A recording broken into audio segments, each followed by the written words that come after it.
ప్రభు పదే పదే పదే పదే పదే పదే మనసుకు సమస్త జనముల కంటే నేను హెచ్చిస్తాను, సమస్త జనముల కంటే నేను హెచ్చిస్తాను.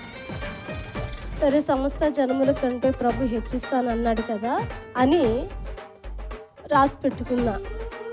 సమస్త జనముల కంటే ఆ డేటు, ఆ టైం ప్రభు చెప్పిన టైం, సమస్త జనముల కంటే ఆయన మనల్ని హెచ్చిస్తాడని రాసుకుంటే మరలా ఆయన చెప్తాడు, ఏమని తెలుసా, ఎలా హెచ్చిస్తానో తెలుసా, నీకు ఘనతని, కీర్తిని, పేరును ఇచ్చి నేను హెచ్చిస్తాను అన్నాడు. హల్లెలూయా, హల్లెలూయా.